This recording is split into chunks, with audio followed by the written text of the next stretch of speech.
I'm gonna get fancy with it. Bitches. All right, now should be a good enough time. Hello, everyone. Welcome to Awesome Hardware. This is a live show. We talk about technology. We drink a few beers. We have a good time. And a huge thank you to you for being here. If you're watching live, you're super awesome. Yep. You might be watching on twitch.tv/Awesome Hardware. We stream there.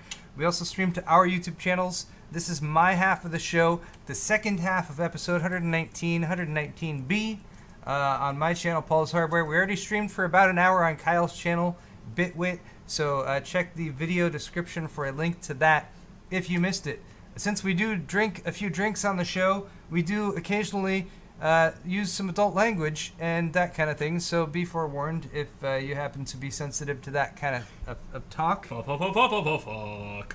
At least you didn't say it as I was giving the warning this time, so that means the warning was actually... Every day I'm learning. It did a good job. All right. Also, if you happen to enjoy our channels and the work that we do, a great way to help support us and get yourself some merchandise is to check out our stores. PaulsHardware.net is my store, and I have shirts, and I have some decals, and I have hoodies, and I have some pint glasses, and they're all really high quality, so check it out, order some stuff. When does the dildo hit the store? We don't have the dildo yet. That's still in production. Apparently, oh look, the polo shirts are on sale. Look at my polo shirt sale. Get a polo shirt in the meantime while Right the dildos there. are being prepared. Right there for the polo shirt sale. Yeah. If you're interested in that. Yes. Kyle also has a store, bitwit.tech/store is where you can check out his store. He has ladies cut shirts now as well. Indeed. As well as fidget spinners, hats, and all kinds of good merch. So thanks to all you guys who order stuff during the show. We'll give you a shout out at the end if you happen to order while we're live. Go we're shopping. also drinking beer. Yes, we are. What are we drinking? Little something from Lagunitas. Lagunitas Little Something Ale. It's delicious. It's also 7.5%. So Yeah, it's packed in quite a punch. Lagunitas. it's not a lightweight beer, but No, it is not. But it's tasty. And we were drinking some Newcastle earlier, so this should hopefully Yep. pick up the pace This a little and the Newcastle. bit.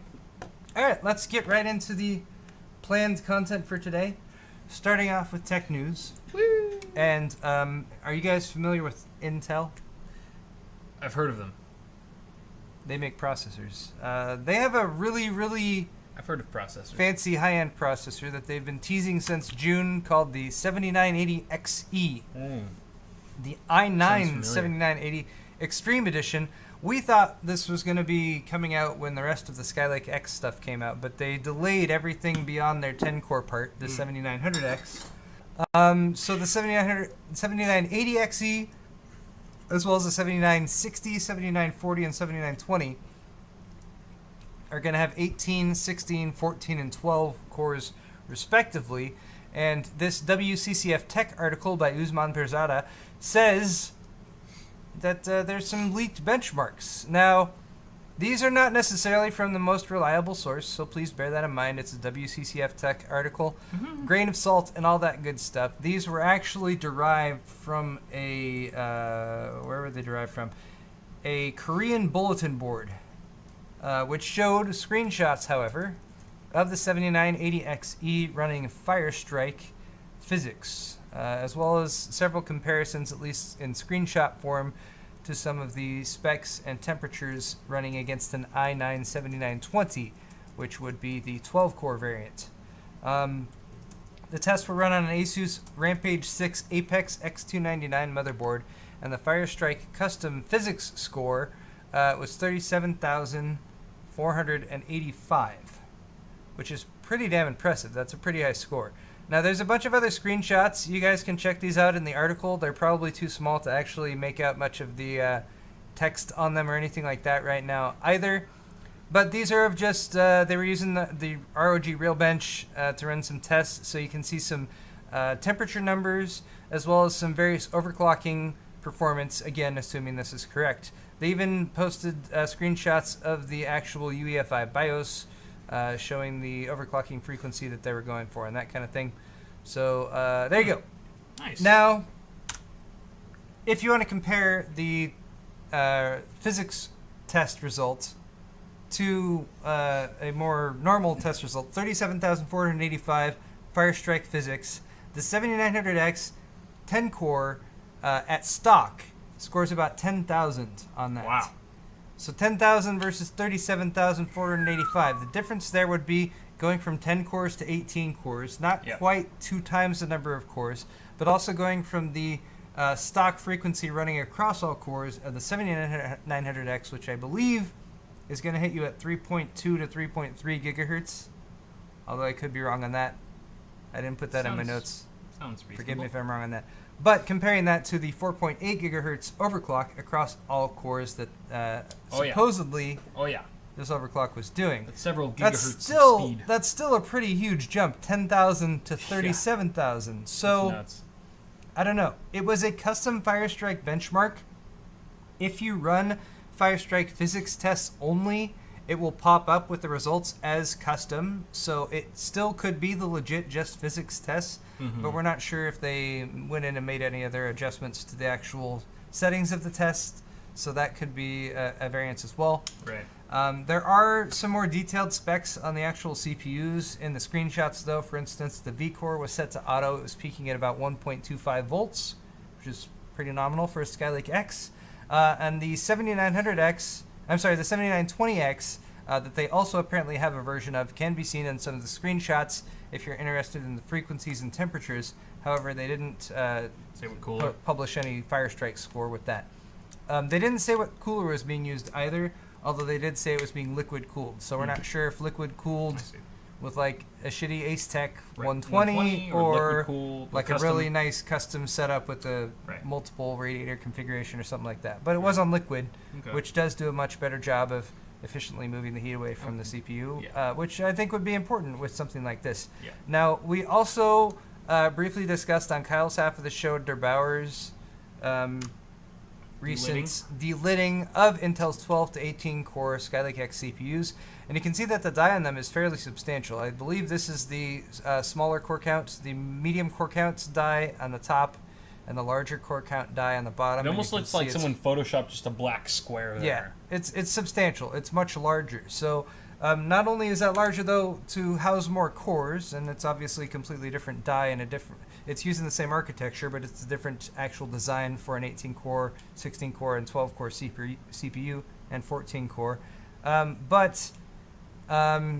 Because it is a larger die, that might mean that the temperatures are able to stay a little bit more within reasonable levels. The tests that they were showing here max at 90 degrees Celsius, which is hot, but not liquid? on liquid. Which is hot, but not for that, 4.8 but not that hot and when you 18 compare it cores. to Skylake X, to a Yeah. lot of the Skylake X stuff that's been going on. Yeah. So, yeah, definitely very interesting, and of course we should hopefully see more stuff on this coming out soon. Intel has promised the Skylake X parts again from 12 to 18 cores, launching anytime between September and November. So there we go. Cool. Yeah, all right. Lovely. Let's move on, though, to some AMD stuff. First off, AMD is going to be enabling some NVMe RAID on their X399 Threadripper platform. This is really good news Yeah. to anyone who's building on Threadripper and didn't know this existed, because it's always nice when you buy into a platform and then you find, hey, new functionality, stuff that wasn't there before that's going to be added. So this is going to be made available via a driver update, which includes a lightweight F6 install style driver, as well as a motherboard BIOS update. This will let AMD X399 chipset motherboards boot from RAID 0, RAID 1, and RAID 10 arrays made from up to 10 NVMe drives, Nice. which is significantly more than what Intel is offers. currently offering you. Make that smaller. With VRock? Well, so Intel has talked about VRock, but it's still not like a thing that you can just go out and buy or that kind of thing. So VRock is Virtual RAID on CPU, which is Intel's solution for this. Now, on both Intel and Threadripper platform, you could go in, boot into the operating system, and set up an NVMe RAID array. The difference here is making it addressable by the boot environment and making a bootable NVMe RAID array, as well as how many devices you can actually have set up. On Intel's platform with X299 through the chipset, if you have NVMe device connections that are wired through the chipset, which isn't all of them, sometimes they're routed directly to the CPU and then you can't use them for RAID, you can have up to 3 NVMe devices in RAID, and it's RAID 0, 0, 1, and 10, and it's pretty much the same RAID type situation that you might have expected if you've been using Intel for the past 5 or 10 years. They've been doing this for a while now. But it's only up to 3 devices, which for most people is okay. But if you're looking at the really high end, you might be interested in NVMe RAID configurations that use more devices.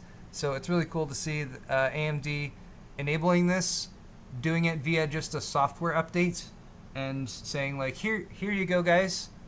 This is yours now. Intel, on the other hand, with their VROC technology, it requires an actual key, which is a physical device which has a proprietary plug that plugs into the motherboard that enables VROC, and that's NVMe RAID configurations that are bootable, that support devices that are directly connected to the CPU, which sounds pretty cool as far as what it can do functionally speaking, but there have been rumors since X299 was launching back in June that it's going to cost $500 for that key, which sucks. But that's not confirmed yet. And I tried to look before we went live today if there's anything updated from Intel about this. And maybe there is, but there was nothing that I could find, at least with a fairly brief Google search. So if I'm wrong about that, I apologize. But it doesn't seem like Intel has come out and said, here's exactly how VROC is going to work. Here's how much that dongle is going to cost and everything like that. It is slightly suspicious that they're offering it as a separate entity, where it seems like if they wanted to, they could have built it, like hardwired it into the motherboards as is. But the fact that they're making it a RAID dongle, something that you have to get separately, I feel like the only reason they would do that is to sell it. Yes. Like DLC or something. But because Intel hasn't been very clear or hasn't confirmed for sure about costs and everything, and I have to assume AMD coming out with this information is going to affect their decisions in that area to some degree. Maybe they won't charge that much, or maybe, hopefully it won't be $500. Maybe it's something slightly more reasonable. Should be free. Should be free. I don't know. Everything should be free. I don't know. Money should not exist. But yes, beyond Threadripper and the X399 platform, however, AMD does not have plans to bring this NVMe RAID technology support to X370 or B350. Sorry for you guys there, but it is a higher end function, so it's probably not something that people on using standard Ryzen setups are going to miss. But they are adding NVMe RAID for what? This is for X399 Threadripper. For Threadripper, okay. But not for the mainstream. Not for mainstream X370 or B350 Ryzen. Gotcha. All right. Speaking of Threadripper, and this is just a very interesting story that I got the chance to read through most of today. So if you guys want to check it out, all the stories I'm talking about are linked in the video's description. This is a story from Forbes, and it's about behind Ryzen Threadripper, the story behind this processor, how it came to be, some of the development of it. It's an interview with multiple people from AMD. And if you guys want to hear a little bit more direct, kind of from the horse's mouth about how Threadripper came to be a thing, totally check out this article, because I thought it was pretty cool. Threadripper is actually the brainchild of AMD engineers. Thank you, Kyle. I misspelled brainchild in my notes. It's the brainchild of AMD engineers who wanted to see if EPYC, which was already in development for the server platform, could be spun into a consumer high-end desktop product. It wasn't originally part of AMD's plans at all. Back in 2015, their plans included Ryzen for the mainstream desktop side and EPYC for the server side. Zen was announced in 2014. Threadripper didn't even get the green light to go ahead with production until CES 2016. Wow. Which is just about a year and a half short of when it actually launched, which for a CPU is freaking crazy. Absolutely crazy as far as, They've been grinding. They've been hustling. So the story talks about, and it mentions the names of several engineers in the story. I'm not going to list them all out here, but they worked in their spare time. It was a passion project for about a year before they sought the green light from management. Some of the original team behind Threadripper joined AMD from the press side with a critical and appreciative eye for PC hardware from years of reviewing a wide range of products. Before May 2017, no one knew it existed, which is probably why it took Intel by surprise, which is Evidently, pretty yeah. awesome. So before May 2017, when they announced it, no one knew about it, and by August, it was actually in people's hands. So that's pretty cool too.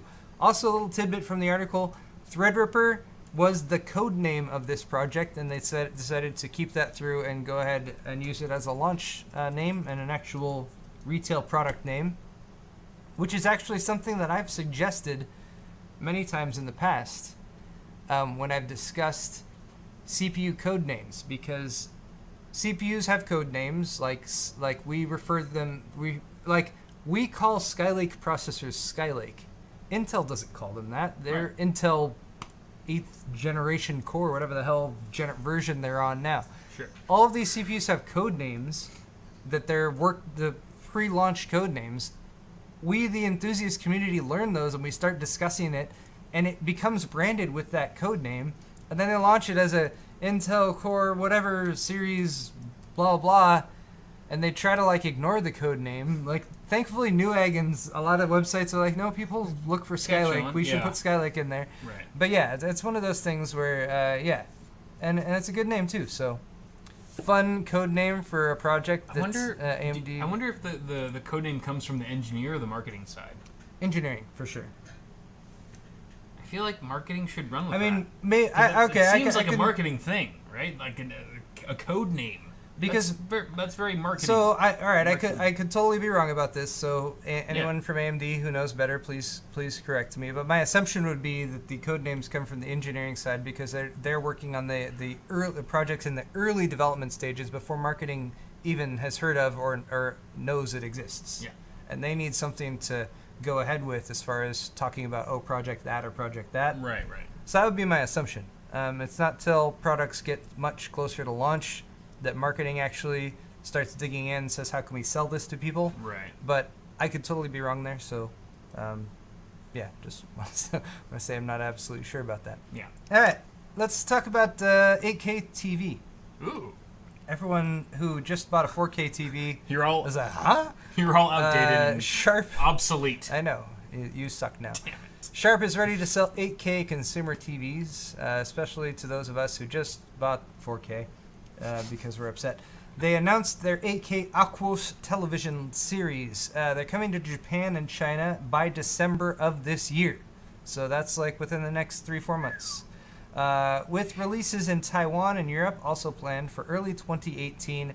Not planning to launch in the US. I guess we're just high-res plebs over here. Apparently. But the res for 8K, in case you're wondering, is 7640 by 4320, which is effectively the same as 4 4K 3840 by 2160 monitors, just double the height, double the width. They've had panels with 8K resolution since about 2015. We've been seeing them at events like CES for quite some time, but there's no content to watch on them. So how the hell can they sell you a TV if there's no actual 8K content to watch on them? Also, a detriment to actually buying one back in 2015 was that they retailed for $130,000. But now they're much more affordable. Although there is no plans for a U.S. release date of this and no official price was listed by Sharp, the article says that they talked to sources who said that models are going to be available for as much as 1 million yen, which is $9,000 US dollars. Affordable. Which is expensive, But comparatively, but yes. not Of course. $100,000 plus expensive. Sure. So, there you go. Yeah. Also, Sharp announced a company initiative called the 8K Ecosystem, which is dedicated to refining the process and technology of shooting, editing, storing, and broadcasting content in 8K. I almost said 4K just by default.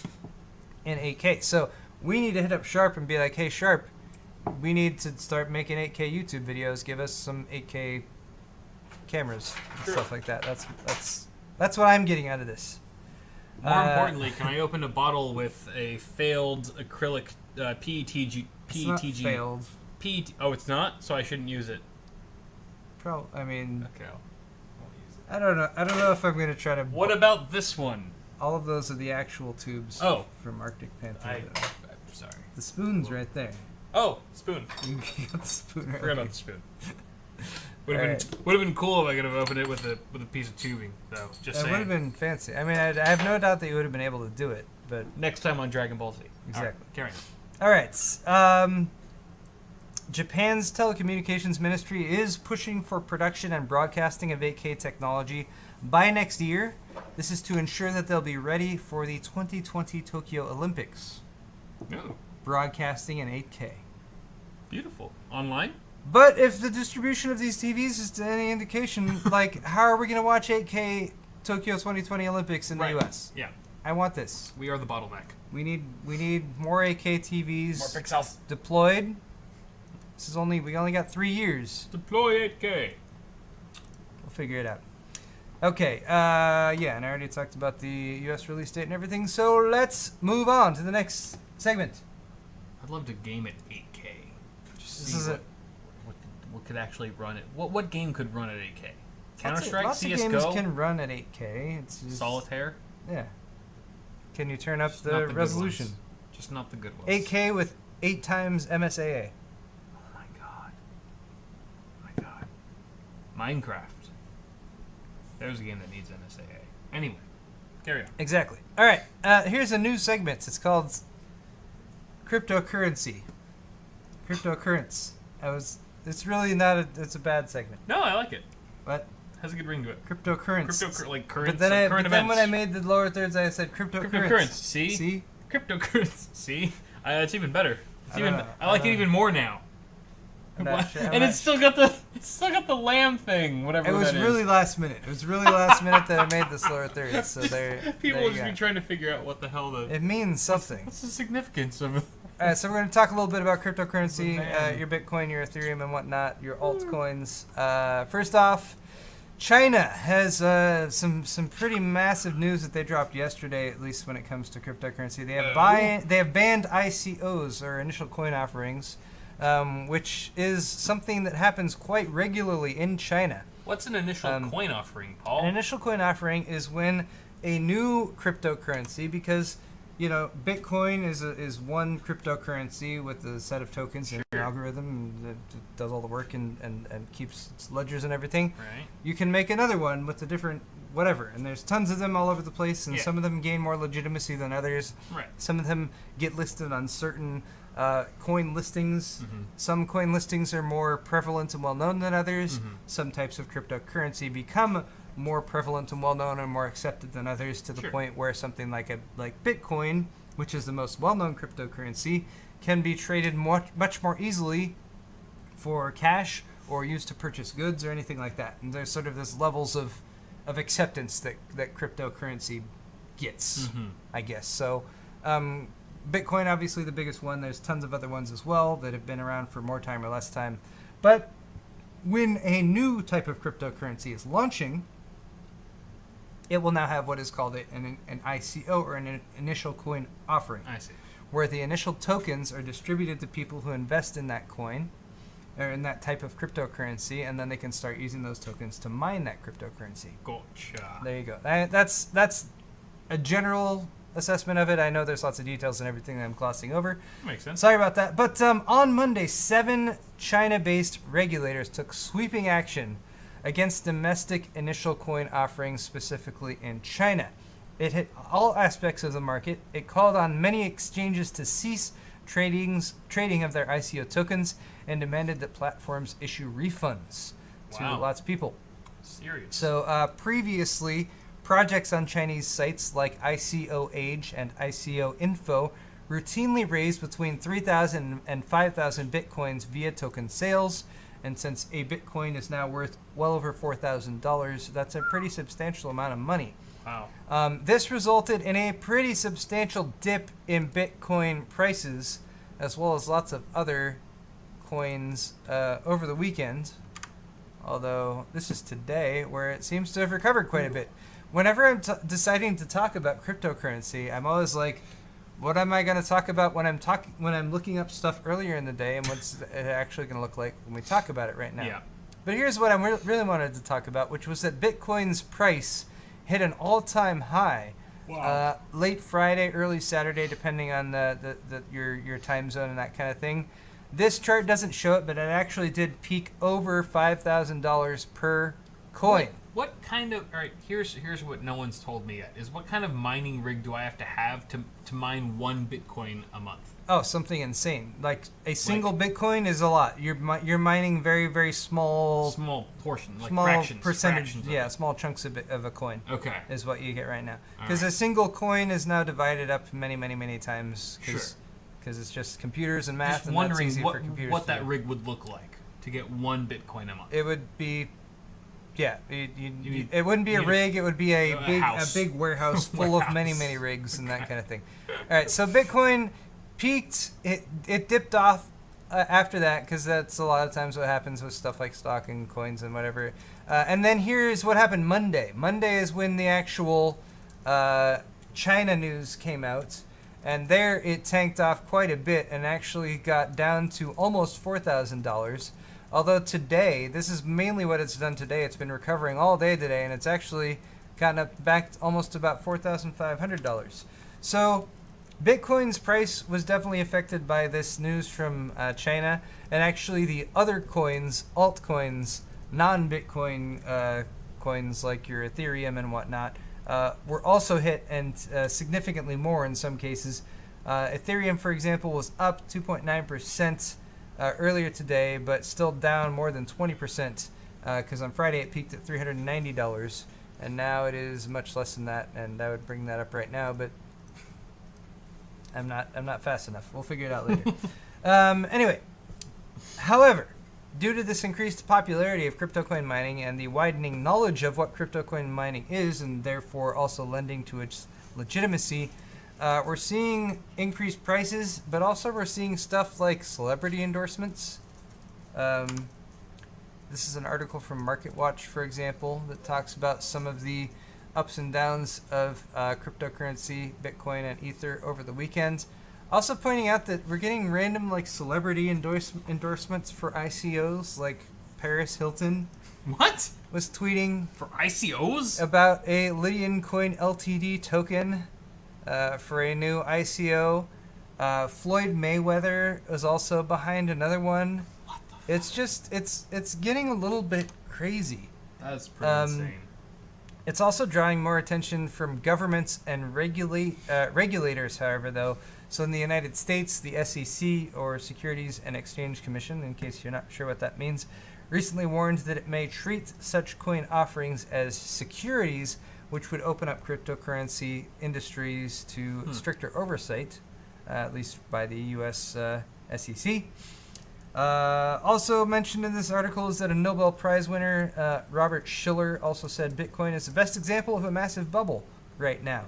So check that article out if you want to read a little bit more That's so weird. on those specific things. Maybe we could start doing pre-rolls for like Ethereum.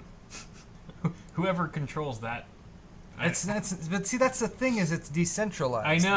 That's I know. Who do you? So, if you want to talk to people about like the benefits of Bitcoin, if anyone is like, what is Bitcoin? Why is it a thing? Cryptocurrency. Why is it worth money? Why are people placing value on this thing? Mhm. And if you want to speak about cryptocurrency in the best positive light, you would say that, well, it's a decentralized currency. And Mhm. by decentralized, it means there's no Not- World Bank and no government that is Yeah. controlling it. It's completely controlled Anarchistic. by how many people are mining it, how much mining can be done, and how quickly. Yeah. And beyond that, it's just sort of a built-in scarcity, difficulty to create more of, and also the built-in ledgers that a lot of things like Bitcoin have as far as tracking exchanges and that I have kind of thing. really what's probably a very stupid question, but one that I have never really found an answer to. I mean, not that I've looked very hard, but let's say you mine an entire Bitcoin. Can you somehow cash that Bitcoin in for real usable cash? Yes. You can. Mm-hmm. There are just websites that allow you to do that? Yes. Okay. Just making sure. You can cash out. You can cash out Um, anytime you want. Okay. A lot of the news recently as well, specifically with Bitcoin as well as with some other cryptocurrencies, is it's becoming more easy to track, because a lot of cryptocurrency is used for black market transactions or stuff that doesn't want to be tracked or whatever. but there's become better ways to track people and transactions through the blockchain now.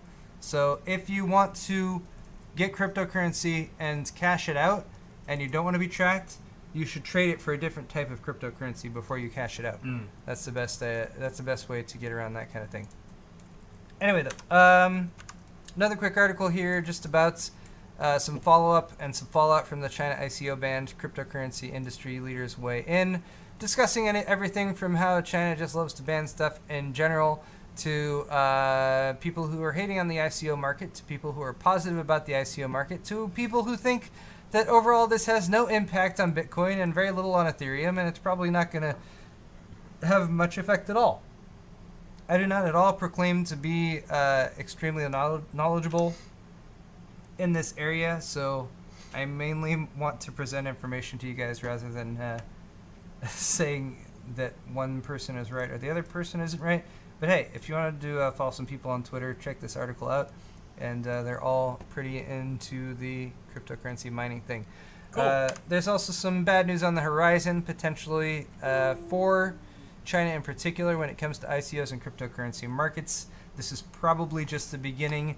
Yikai, the Chinese financial news agency, has said that the Chinese government intends to further regulate the crypto economy. This is just the tip of the iceberg. Other countries are also looking into further regulation or restrictions on cryptocurrencies. We already talked about the U.S. and SEC. South Korea is also has recently stated its intention to regulate the cryptocurrency industry, and they may move to ban ICOs as well. Wow. The most dangerous place to mine bitcoins right now, though, is Venezuela, and that is for various reasons. Death? For Punishment death? Well, for one thing, Venezuela is... Don't make noise. For one thing, Venezuela is in a massive crisis right now. I mean, apart from cryptocurrency or anything like that, they are having a political and a crisis of massive scale that I can't even begin to encompass here. This show is not meant for that type of thing. So, but yeah, because of this crisis... the currency in Venezuela, the bolivar, has lost 99.4% of its value since 2012. So because the currency that Venezuela uses has lost so much of its value, cryptocurrency has become a much more viable potential way to earn money and sort of keep yourself afloat if you're a Venezuelan citizen. A woman interviewed in the article works 3 jobs and still mining Bitcoin represents 80% of her income, about Wow. $120 per month. Wow. That's a lot for some countries. Yeah.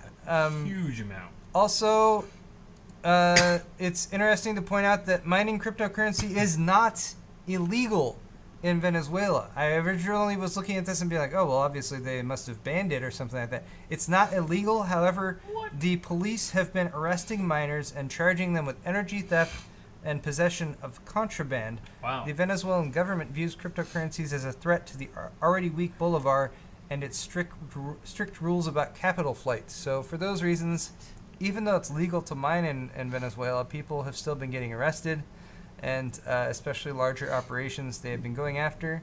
And the dogs are barking. That's crazy. So yeah, there's a lot more in the article. Again, guys, if you want to check it out. It's interesting how different governments are reacting differently to this craze. It's really interesting to me. Wow, they're using it as a energy crisis thing. It's an energy violation. That's really fascinating. Hero. So yeah, if I wonder how if I yell at the dogs while they do that, I'm just be yelling into the microphone. Yeah, I know, right? At everyone. So I can't. There's nothing I can do about the dogs. Instant mute. Sorry, guys. Wow, interesting All stuff. right, so- Interesting stuff, Paul. Yeah, guys, check out those articles if you want to read a little bit more. Let's move on to the final segment from my half, which is Tales from Space. Why is there music playing? I hear it. Mute tab. All right. Cool. What do we got? Next up is Tales from Space. We're gonna talk about space stuff. Space. And SpaceX. Space, All right. space, So first off, SpaceX has tested the world's most powerful rocket. Woo! has completed first stage testing. This is the Falcon Heavy. So the Falcon 9 is what they use for most of the launches that you guys have heard about from now since back in 2012 when they first started using it. The Falcon Heavy is it's basically 3 Falcon 9s to get kind of strapped together if you want to simplify it. 3 first stage cores have completed their testing according to SpaceX. The first stage core is a section of rocket that launches and propels it into space. And there's some video of it, but here's a better actual image from the SpaceX website of the rocket. So the payload's at the top. The second stage is in the middle. This is what actually powers or provides thrust after it breaks out of the Earth's atmosphere. The first stage is at the bottom. So all 3 of these is basically 3 Falcon 9s. It's not exactly 3 Falcon 9s, but it's basically the same because the Falcon 9 has 9 of the Merlin engines at the bottom. Mm-hmm. This is 3 of them next to each other, providing 27 Merlin engines total. Gotcha. Which gives up to 37,000 pounds of cargo, or it can transport up to 37 pounds of cargo to Mars. 37 pounds? 37,000 pounds of cargo. Say I can, my Cargo car, and my car crew. can do that. Okay. Yes, you're right. Your car should at least be able to provide more thrust than your car, I would hope. You have like a Hyundai or something like that. Yeah, right. Yeah. God help those So- astronauts. Yeah, okay, so it's sort of a Frankenstein of 3 Falcon 9s. Yes, I like. It's probably a lot more elaborate Sure, than that. of course, yeah. I'm sure there's For others. the layman's and all of us. I'm sure there's other very specific things they've done to take the 9 rocket Falcon 9, the 9 Merlin rocket Falcon 9, and put 3 of them together and everything Sure. like that. But you can effectively look at it that way as far as when you compare what they've been using to launch satellites into near Earth orbit to what they're going to be using with this to launch much heavier payloads into. I'm blanking on the term right now, but it's because I've been drinking. But yeah, further from Earth and to Mars, even potentially as far as. All right, so, the other cool thing about this is that all of those, since they are effectively like a Falcon 9, they all have landing gear. So all of these can break off and, Nice. and independently land back That's kinda either on terra firma or on a barge in the ocean, and then be reused, continuing SpaceX's tradition of reusing stuff to launch more satellites to save money and make getting stuff into space much more cost-effective. The Falcon Heavy generates more than 5 million pounds of thrust at liftoff, which is approximately what 18 747 aircrafts produce, capable of carrying 119,000 pounds into orbit, twice the payload of the next largest rocket, the Delta IV Heavy, and SpaceX claims it will cost 66% less to deliver. And the first launch of the Falcon Heavy is supposed to be in November, which is in like 2 months. Wow. I don't know where they're going. Yeah. I don't know what they're going to launch, Do we get their because destination? this is it's significantly more like weight capability than a Falcon 9 has. So I don't know what they're going to launch with that. But hey, Weird.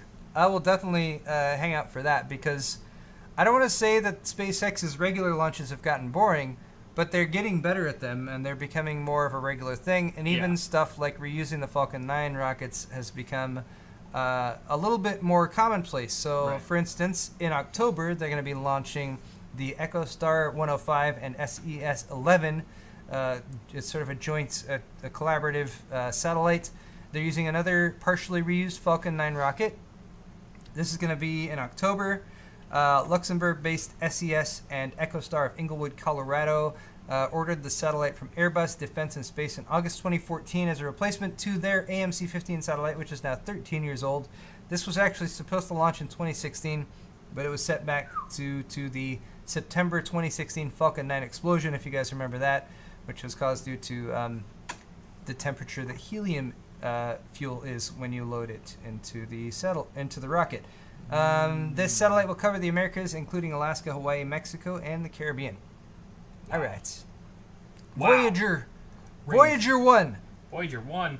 I think Earth this to is pretty Voyager cool. 1. 40 years. The Voyager 1 has been in space for 40 freaking years now. Wow. And this is not a good... I Space can't is trippy. I can't show this full screen and I Oh can't god, make is it that, any... is that... Why is it so small? Why can't I make it's like that larger? 140p right there? I wanted to show people this video because it was kind of interesting, but it's really not... Woo! Whatever. There's some footage on the space.com article if you guys want to check it out of early Voyager 1 stuff. NASA's Voyager 1 probe lifted off on September 5th, 1977, a few weeks after Voyager 2. The two Voyager spacecraft perform an epic grand tour of the solar system, flying to giant planets Jupiter, Saturn, Uranus, and Neptune. But then they kept going after that. On August 25th, 2012, Voyager 1 got out into interstellar space, becoming the audio first... playing? Yes, of the initial launch. Oh, just making sure that it's not picking up on stream. Oh yeah. I mean, it's playing out of the speakers, so Yeah. yeah. But yeah, so Voyager 1 is the first ever human made object ever to get into interstellar space. Voyager 2, in case you're wondering, took a different route through the solar system, and it will also exit the sun's sphere of influence in the next few years. It just didn't get there as quickly as Voyager 1. Both of the spacecraft are working after 40 years in space, which is Wow. pretty freaking cool considering they're built in the 70s. That's awesome. And yeah, as of Friday, September 1st, Voyager 1 was 12.97 billion miles from Earth, more than 139 times the distance from our planet to the sun. Wow. That's Wow. super sweet. That's crazy. I don't know. Specs like that are part of the reason why I'm fascinated with space stuff Oh, in yeah. general. But Makes you feel so small. speaking of space, So tiny. and let's talk about the weather to end my show. Weather! Hurricane Irma. A lot of you guys are probably following a lot of the Hurricane Harvey stuff over the past week or two, since Hurricane Harvey hit Texas and was pretty crazy as far as the amount of water it dumped and everything. Hurricane Irma is now on its way, and there's some video in this article of it being tracked from the space station. I believe it's from the space station. Irma is a Category 5 storm as of Tuesday with maximum sustained winds of 185 miles per hour. It's more than 400 miles wide, and it is currently bearing down on Puerto Rico. It should hit there on Wednesday. Lord. Dominican Republic and Haiti on Thursday morning, Jamaica on Friday morning, and Florida and Cuba most likely will see at least parts of Irma by the weekend. It's too far out to accurately predict where it's going to go. But Florida is already under a state of emergency. So if you're in Florida, I hope this doesn't hit you. If you're in the Caribbean islands, I hope you secure yourself and your family and your property as much as you possibly can. Our prayers will be with you. This is, like we said, a Category 5 storm and one of the largest ones that has been seen since the 2004 to 2005 season that saw a ton of the large record-breaking storms that a few of which hit the U.S. Right now, this is Irma, and we talked a little bit last week. I was mentioning, Kyle, how all of the storms have predetermined names. So Yes. there's lists of names that they're going to use, and Right. it goes alphabetically. So Right. Harvey was followed up by Irma, which is going on right now. There's also Jose, which is also developing in the mid-Atlantic, which might follow right on Irma's heels. There's also a not yet named tropical depression in the southwest of Gulf of Mexico, which might, if it further develops, be named Katia, which would be the K following Jose. And if that does continue to develop, it could potentially even hit the same area that Harvey did. Of course, it's still a bit too early to tell for that. But it's apparently going to be a rough hurricane season because there's already been quite a few named storms. And I wonder how they come up with the names. I don't know. I don't know how they actually come up with the names. Is it maybe someone that they work with? Maybe someone on their team? They name I dedicated after. don't know. It's an international thing, so I'm not really Yeah. not really sure. We'll But get to yeah. the bottom of that eventually. Yeah, they talked about expanding the categorization of tropical storms and hurricanes back in 2005, 2006, or 2004, 2005. They didn't, but maybe if these keep happening and we keep seeing sustained winds of the close to 200 miles per hour or even above, maybe they'll decide we need a Category 6 at some point. What happens But, when they get to Z? What's a Z name? Zed. Zelda? Zed. Zed? Zed's dead. Zelda? I don't know. Zebra man. There's lots of Z names. Is there? What are Are you talking there? about? Sure. Really? Are there a lot of Z names? Xena. That's X. There's Zed. Zoe. Zeke. Zeke? Zach. Zach. Zach. Okay. Z- You got Zach. You got me on Zach. Zyle. What about the other ones? Zyle? No. Zol. No. No, Zol's not one. All right. I think Zelda is the only one. Zelda and Zach. They only got 2 Z's, and then they're out. And they got to skip Z altogether because there's no other Z's. Well, they reuse names too. Oh, do they? Yeah, I think they can reuse names. But how does that help someone traveling back in time when they arrive and they go, "Oh, it's I don't know, Kyle. It's Hurricane It- Zeke on the rise." It might be. How do they know what year that is if they've repeated Zeke multiple times? It might be an imperfect system. Zaquisha. Zaquisha. Zaquisha. Yeah. Zaquisha. That's the best one. Okay. Where did you find? It's under community Zeus. I'm gonna name my kid Zeus. messages. They call Wait. me. Where did My you parents call find me Wait. the super chat? Why don't you have super chat under community? Oh really? You? Yeah, under my community I had super chat. Oh lame. You clearly have it enabled and stuff. Messages. Yes. Yeah, under community, super chat, right under subscribers. Why don't you? What? What? Oh, it's because I'm not logged. It's the wrong. Hold on. Oh, wrong email. Gotta have the right email. So while you're doing that, I'll do some Johnson shoutouts Hey, really Johnson's. quick. Johnson shoutouts. Here we go. We got one from Francis. Francis Johnson, to you for picking up a white Bitwit logo shirt. Thank you very much, sir.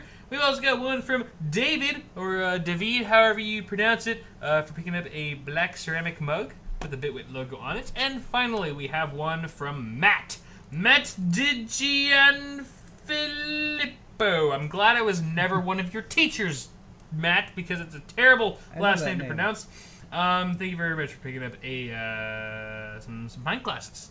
Pint glasses. Thank you. Absolutely. Thank you. What the hell just happened there? That was weird. Yes. Don't All know why right. that happened. All right. I have some Johnsons. I got one for Franklin. Thank you, Franklin from Florida, for the Zero Insertion Force shirt order. Roger from Texas. Yes. Got a couple pub glasses. Thank you so much, Roger. X. Matt DG gets a double Johnson.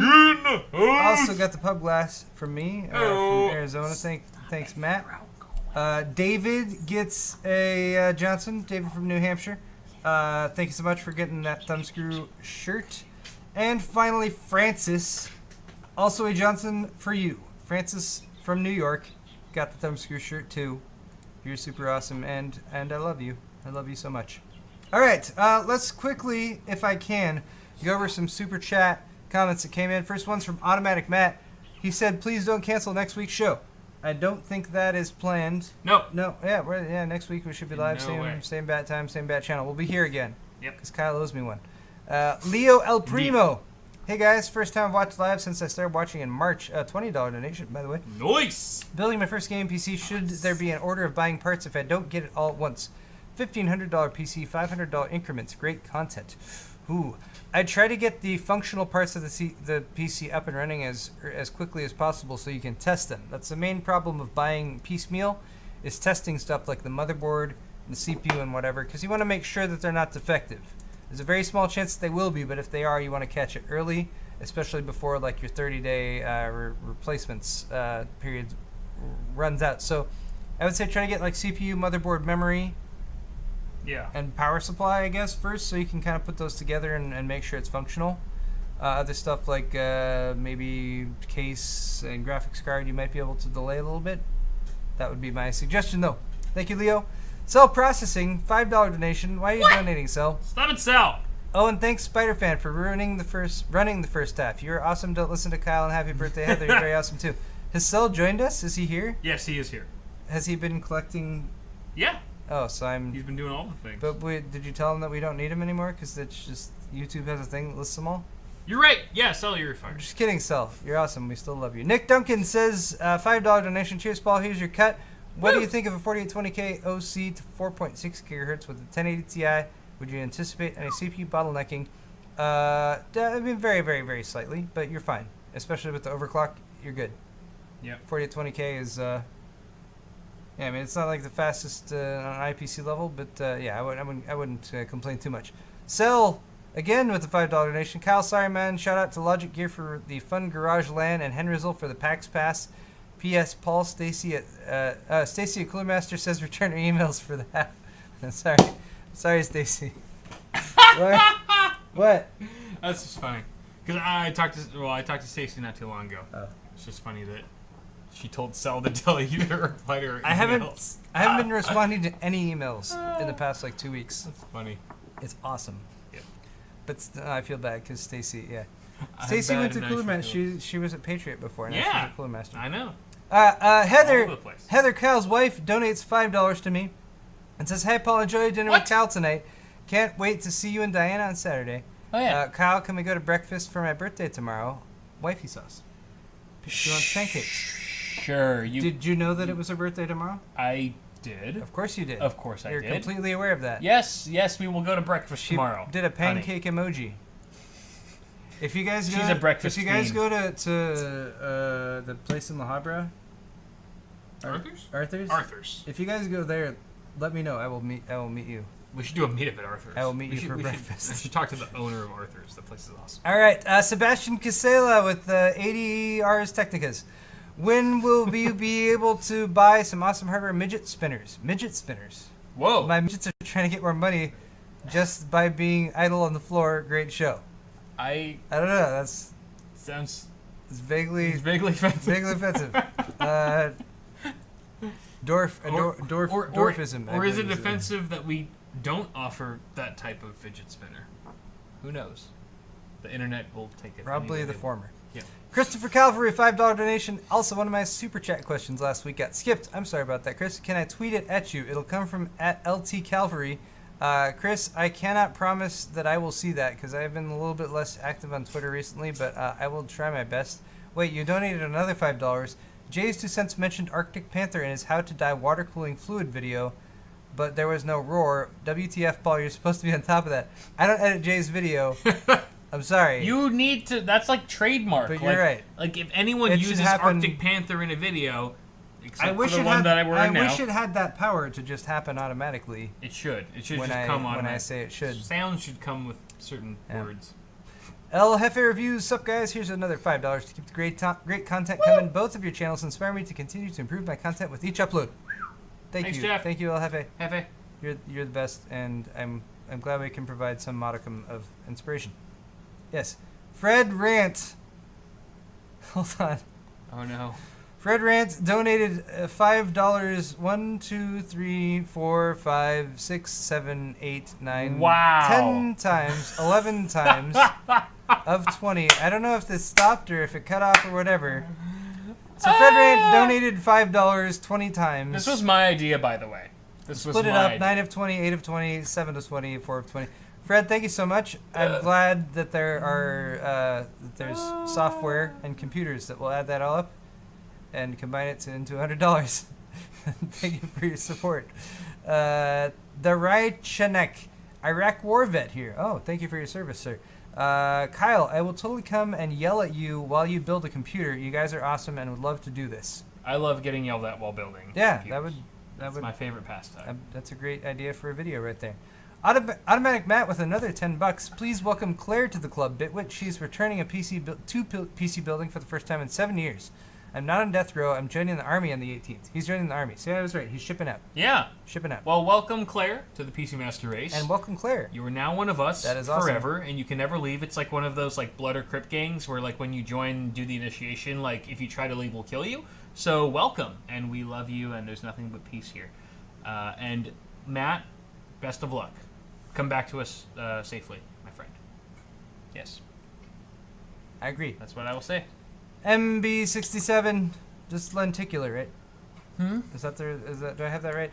Hi, Paul. I hope your NBC week goes well. $25 donation. Thank you so much. Thank you very, very much. I think it will go well. I have been having a good week so far. Scott Dilbeck, $6.66. Enjoy sushi, ladies. Paul, get the worms out of your wood and finish the HTPC. Get the worms out of your wood, Paul. I have not. They have not been pushing any more of the powder dust out, so I think they might be dead. I think I might have gotten them. The worms? But yeah, well, I'm gonna figure it out soon. They're beetles. They're beetles. Technically. Wood beetles. You got to make sure that the beetles are dead before you take a piece of wood and stick it up against the wall of your home. Kyle, let's do a pimped PC edition for us guys with flashy shit. Pimp my PC edition. Sounds like a good idea to me. Flashy pimp. Yep. Sure. All right, that happens. I don't know if that's all. Who was that last chats one? Was that or not? But Matic? it seems to be Who was that last one? automatic Matt. I don't think this. Automatic I don't Matt? think the super chat function It's works. not the full thing, I think. Yeah. You have to refresh it or something, right? Because oh, see, here's a bunch more. Yes. Here's a bunch. Which of, one did I don't. you left off on automatic, Matt? I thought so. Oh, this is let's confusing. see. Oh no. This is going back to other things now. I have to make sure it's all the same show. MB67 we got. Cell, I take it back. We need you, Cell. We need you. Yeah. You're so important. You're rehired. You're so important. We're rehiring you. The Reicheneck. Maddock Ogden said, "Hey guys, just got to the end of this side. Nice job with my name last week. Kyle, not many people get it. We'll hopefully get both sides next week." Yep. Thank you, Maddock. I think, all right, it seems like we did most of these. And that's where it ends. I can't see any more, so I can't see any more. Let's see. Wait, Leo El Primo for the $20. Hey guys, first time I've watched live since I started watching in March. I'm building my first gaming PC soon. Should be there in order to buying parts if I don't get it all at once. $1,500 PC, $500 increments. Great content. Good luck on your PC, Leo. Thank you, I hope it Leo. goes really well, and thank you very much for the donation. I do too. Nick Duncan, $5. Cheers, Paul. Here's your cut. What do you think of the 4820K overclocked to 4.6 gigahertz with the That GTX one, 1080 that Ti? one we already We already did that answered. one. Okay. So We also talked to Maddock Ogden. then that might be all of them. So I don't see any more here. We're good. So if there were any more that slipped through, my sincerest apologies if we didn't get to your thing. But that pretty much is going to do Wraps it it up. for my half of the show. My phone has a case on it. It's My God. All right. So thanks to you guys for watching. I really hope you've enjoyed it. Hit the thumbs up button. If you did miss the first half, it's on Kyle's channel. It's linked in the video's description. Yep. We'll be back again next Tuesday with another live show. Yep. And we wish you all the best. We That's do. all. We do. That's all. Follow us on Twitter. Yeah. Paul Hardware at Paul Hardware. It's down there. Bitwit Kyle. It's there. Follow us now. Otherwise, you won't get to see all the tweets we make of our sushi tonight.